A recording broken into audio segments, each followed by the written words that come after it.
Hello, friends. It's Chapo. Jerry Casale is a founding member and the bassist of punk and new wave legends Devo. Devo started at Kent State University in the early 1970s. Jerry and his friend Bob Lewis had been working on various art projects involving de-evolution, the idea that human evolution has peaked and is now receding. After meeting keyboardist Mark Mothersbaugh, the group transitioned their projects from performance art to rock music. And Devo, the de-evolutionary band, was born. The band ground out a batch of original songs and developed a confrontational live show in Akron. Then, with the help of some of their early fans like David Bowie and Iggy Pop, signed with Warner Brothers Records. And with their 1980 platinum-selling single Whip It, became nationally known. Over the course of nearly 50 years, 9 studio albums, a mountain of B-sides, rarities, demos, and live releases, Devo has spread the gospel of de-evolution to the masses. Today, we're talking to Jerry about all of this and more. And I'm just going to lay my cards on the table and say that I think Devo is one of the, if not the great American rock bands, and that de-evolution is an essential pillar of Chapo mindset. Nobody else rocks as hard while also so clearly or cleverly channeling the American consumer subject neurotic id as it rages through pop culture, advertising, media, whatever. So I'm very proud to bring this interview for subscribers today, and I'm probably going to make it public tomorrow since, hey, it'll be my long-delayed wedding day. And You might know me as Mr. Interviews, but today I am ceding that title to my good colleague, Chris Wade, a.k.a. Mr. Music, to bring you this very special guest. So, Chris, why don't you kick things off, introduce our guest, and get us rolling today? Hey, everybody. We are here with Jerry Casale. He is the bassist and founding member of the legendary rock band Devo. And let's just get right into it. Jerry, it's wonderful to have you on the show. Thanks for stopping by. I'll just start by saying Will and I caught the Devo show at Pier 17 in New York the other week. Oh, great. And it was sick. The current version of the band with Josh Freese and Josh Hager sounds amazing. You guys look great. How does it feel to get back out in front of people after the last few years? Well, I can only speak for myself. That's what I love. That's what I did. That's what I spent all my creative and physical energy doing. And so I like doing what I do. And I was very happy to finally play a real show, which Pier 17 was, at night with our lights and our sound design the way it is, and with an encore and full show in the dark. Uh, Mm-hmm.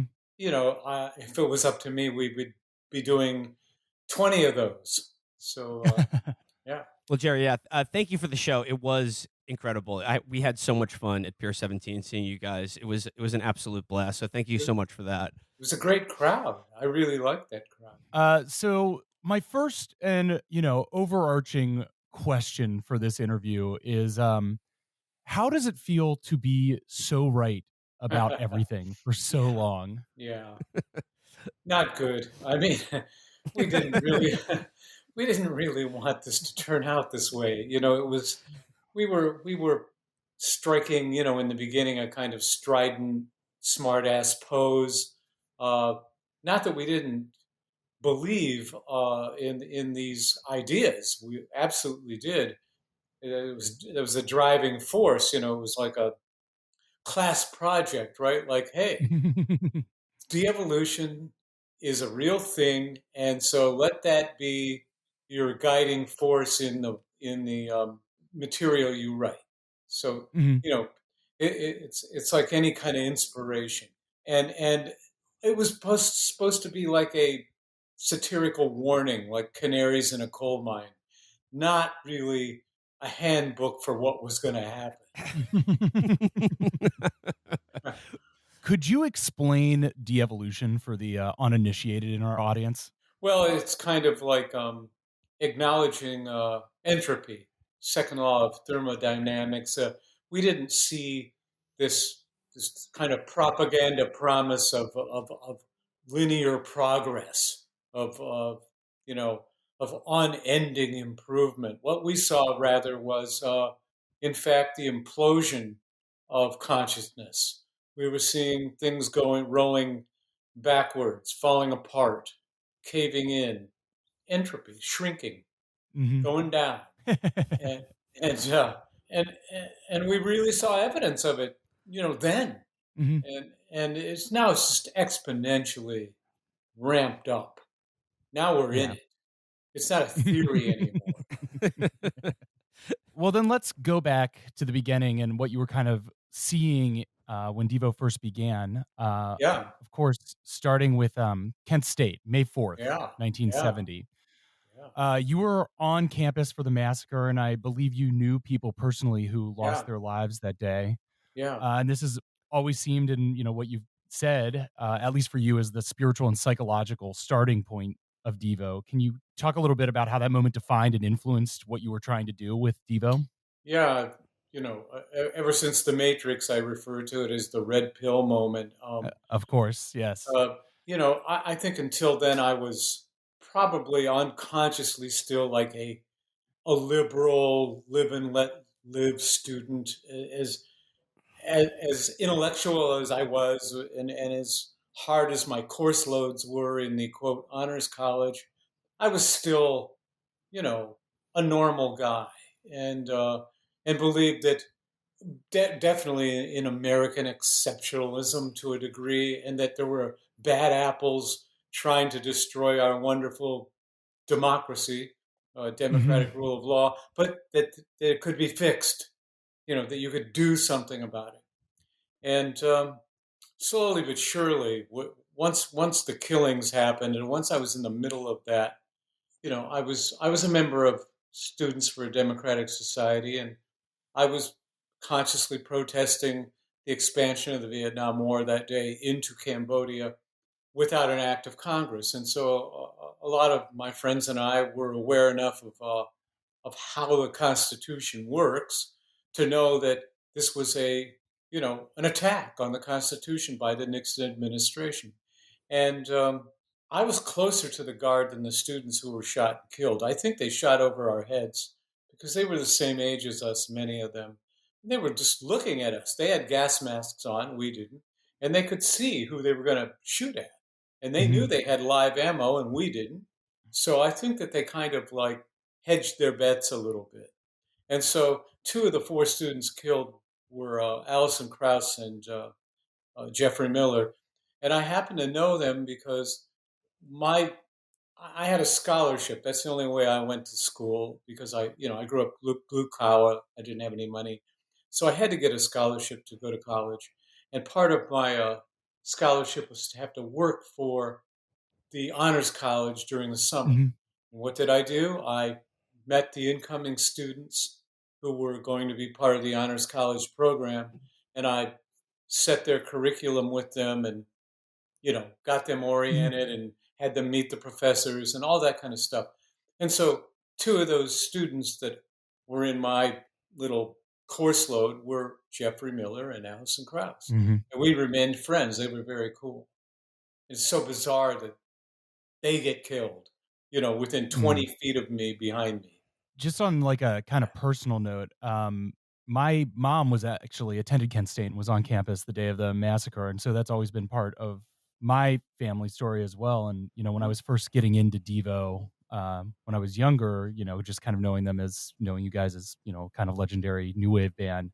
Right. When I found out that that was part of your origin story as well, it very much like clicked and resonated with me as something that I had always heard as a trauma that she went through in her family, It although was not trauma. nearly as close as you. Yeah. It was trauma, and then in the aftermath of it, you watched.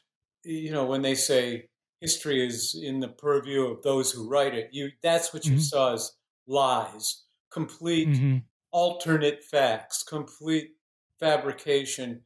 There were people that said more. The masses of Americans said more students should have been shot and killed. That's Oh how they god. felt, and the way the media presented it is that the students were threatening the guard. Mhm. Um, I mean, the local papers that night stated that the students were armed, and so there were militias running around the town, like nasty right wing hillbilly militias in regular sedans, Chevy Biscaynes, unmarked cars with shotguns out the window, and the National Guard and helicopters. Believe me, we didn't. we didn't need to be told to stay inside. We were afraid to do anything except hide. And there was a curfew for like a week. And Mhm. so at 7 o'clock, you had to be indoors. Anybody on the street could be arrested. There were constant helicopter patrols by the National Guard and Jeep patrols, you know, Yeah. manned carriers.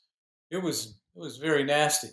But you watched the national media and the local media flip it upside down and just present a completely fabricated, biased picture of what was going on. And in terms of that being like your red pill moment, Right, like not just the murder of your classmates by the National Guard, the right. way the media Murder they got basically away covered with. it up, or Yeah, yeah, and the fact that they got away with it. I mean, obviously, like that's pretty profound. And like, did that curdle what was once a kind of idealistic liberalism for right, you? right. That's you realize that there is an alternate history that's true.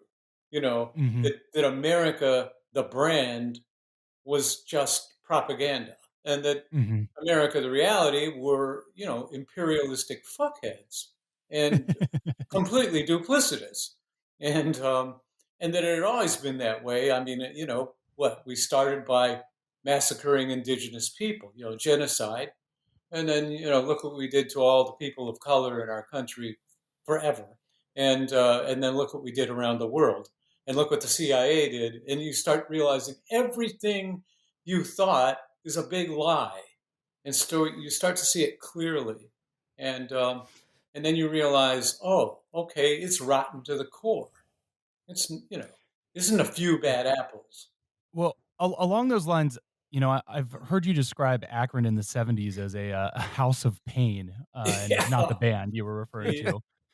So, beyond just like the brutality of the Kent State massacre, were you also then during that time keyed into, I guess I'd call it like the economic de-evolution, the eco-devo of the beginning of deindustrialization, and especially in an area like Akron, Rubber yeah, City, yeah. that Well, you were I in like actually, some kind of structural decline, the beginning of the ends of yeah. capitalism.